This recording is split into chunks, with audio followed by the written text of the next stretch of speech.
Hey guys, got another batch of AmITheA stories for you. I know it's been a while since I've done the last batch, but c'est la vie. And to start off this batch, we're going to be having a story about some racist grandparents. So I met my wife Sonia at a restaurant where she worked as a waitress, and it took me a while to finally be able to be her boyfriend. I ended up introducing her to my parents, and they voiced out their disapproval after meeting her. My parents thought that Sonia was only using me to achieve her American dream, and I told them that that is incredibly racist, and that I was offended by their assumption. And after my wife accepted my marriage proposal, we both asked our families for their blessing. Her parents were happy for us, but mine were gutted and refused to give their blessing. And because of this, we decided to elope and only invited my brother and Sonia's best friends to be our witnesses. Long story short, after 2 years of being married, we welcomed our first child, and my parents started to reach out to us. My kind-hearted wife didn't think twice to welcome my parents into our lives, and she let them meet our baby 2 days after being discharged from the hospital.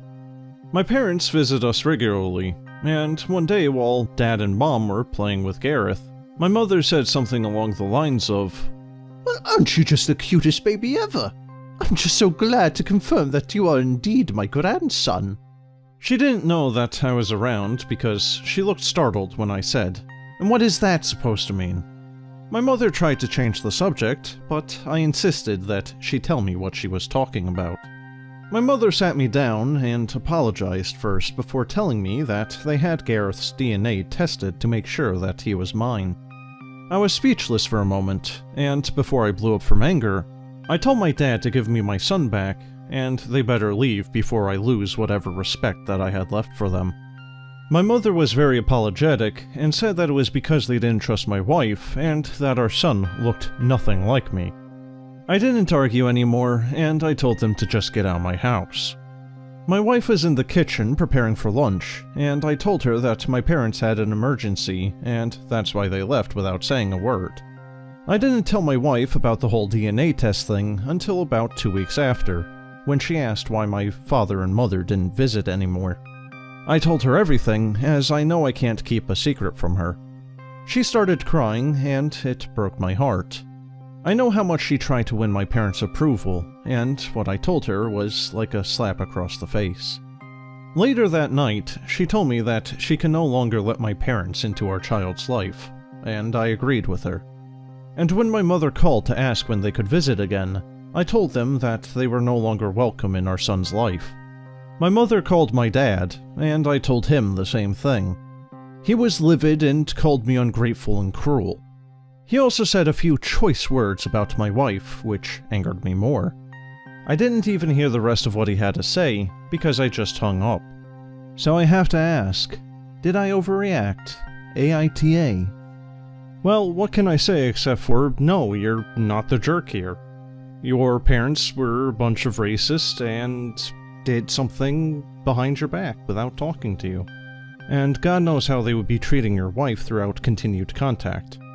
And the kind of crap that they would be saying about your wife to your son. It would just be overall very not good. Or, this is all what I would say, and some more, if it wasn't for the fact that the OP was actually a karma farmer. So yes, actually, they were the jerk. But, needless to say, for actual stories like this, then no, the person would not be the issue. Screw people like this. Alright guys, that's the end of the first story. The next one up is about a very selfish boyfriend. So, I've been in a relationship with my boyfriend for a year, and he's an artist. Which is to say that he feels like Picasso while venting his frustrations from a full-time job at a bank on a canvas, while I'm a biomedical engineer. As such, I have a toolbox in the house that I bought for household repairs and the like, while another bigger toolbox sits in my room, filled with my very expensive and specialized tools that I use for work. Specifically, I work at a hospital installing, maintaining, and repairing the big machinery used in diagnostics, And I must remark that these tools cannot just be bought at any random hardware store, as a lot of them are machine-specific or brand-specific, and that I must use them to maintain the insurance and guarantee of these machines. And it's never bothered me that he uses common household things to add to his canvas, as he's never taken anything that wasn't already on its way to the bin or donation. But one day I got back from work, and he was in the house, in my backyard, flinging paint at a canvas with some weird shape stuck to it. At first, I didn't know what he had pasted on there until I saw my toolbox dumped by his feet and a lot of the tools just strewn about. The tipping point came when I saw my oscilloscope broken apart and glued to the monstrosity in the yard. That thing alone cost me $750, let alone for the rest of my ruined tools. I saw red. I don't even remember what I said to him, only that he ran away and was actually crying, full-on bawling. I didn't have the time nor patience to deal with that, so I took an inventory of what he ruined and talked to my boss to see what I could do. The non-electronic and simple tools like special screwdrivers, and how he ruined one of those I have no idea, clamps, measuring tools, and the like, the hospital would replace at no cost. But the other ones, like the oscilloscope and a few other electric tools, I had to replace myself. I looked for the exact tools I had before, and it came up to about $800 to replace everything. I checked with a family member who is a lawyer, bought all the replacements, and sent the bill to my boyfriend.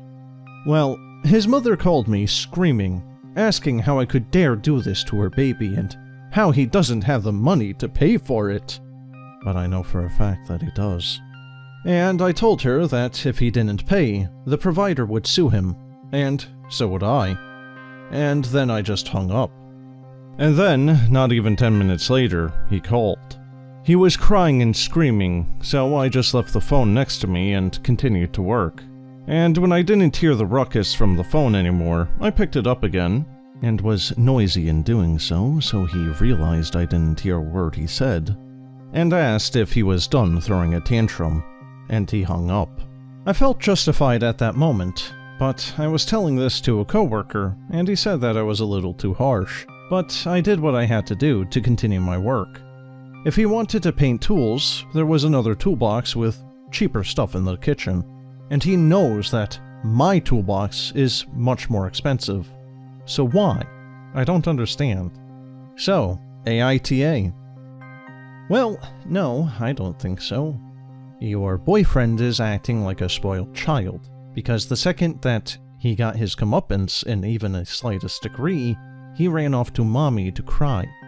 He took your things without asking, and then destroyed them to an irreparable degree. You asking him to pay for it is only fair. He also didn't respect your personal boundaries or your property. But hey, at least now if he fancies himself as an artist, now he can put the starving in front of that whole little shtick. But man, what a tool. Alright guys, that's the end of the second story. For the third and last one, we have a story about a not-so-great sister-in-law and extended family. So, my brother's wife comes from a wealthy family, and everyone in my family keeps asking her favors, to the point where she's managed to financially dominate all of them, except for my wheelchair-bound husband and I. She is civil towards us, though. Her birthday was a few days ago, and she decided to have it in an upscale restaurant, and even gave out invitations. And I received one. However, there was only my name on it. I called to ask her about it, and she said that she only wanted women at the party for more freedom and fun. So I informed my husband, and he said that it was fine. Then he handed me the birthday gift that he bought for her, and asked me to give it to her. When I got to the restaurant, I was astonished as, when I approached the table, I saw my sister-in-law sitting along with all the other women in the family with their husbands. And I just kept mumbling, "What the hell?" to myself. My dad and brother were also there, so I asked my mother what the deal was, and she just said, "Take a seat and we'll explain." So I turned to my sister-in-law and asked why there were men at her party when she said that it was only supposed to be a woman. My mother spoke up again, telling me to sit down, but I told her to stay out of it and demanded that my sister-in-law explain. She said, knowing that my husband is wheelchair-bound, she thought that it would be too much trouble to get him ready, find proper transportation, accommodate him at the restaurant, and so on. So she thought that his presence wasn't necessary, but she couldn't openly tell me to leave him at home, so she used this little white lie to get me to have a stress-free time instead of worrying about my husband. I got furious and told her to stop treating my husband as a burden, and that she should have been upfront about her plan. Not to mention, what she did was manipulative. I took the gift that my husband got out of my bag and said that this gift came from the man that she excluded from her event, and that I was going to return it. Then I walked out, got into an Uber, and went home. My mother visited, saying that my sister-in-law was being a bit of a twat, but didn't think what I did was okay or tactful. She reminded me that my sister-in-law was the host and funder of the party, so I would have no say in who is invited and who is not, and that I was free to turn around and leave as soon as I discovered her lie, instead of making a scene. She also said that it was just a pathetic ego-boosting party, so it's not like she excluded my husband from a wedding. I also had to deal with my brother's anger, as he was livid and accused me of ruining his wife's birthday over a family member not being included. I said that if she had been upfront, I wouldn't have even come, but she deceived me into coming thinking that the party had only women.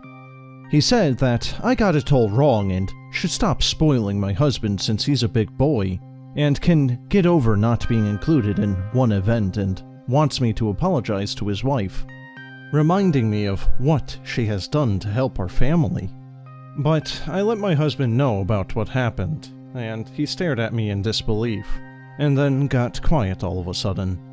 He refused to talk it out with me and said that he needed to be alone for some time. And I admit that this behavior on my sister-in-law's part isn't new, but it still hurt my husband and I, no matter what her real intentions were.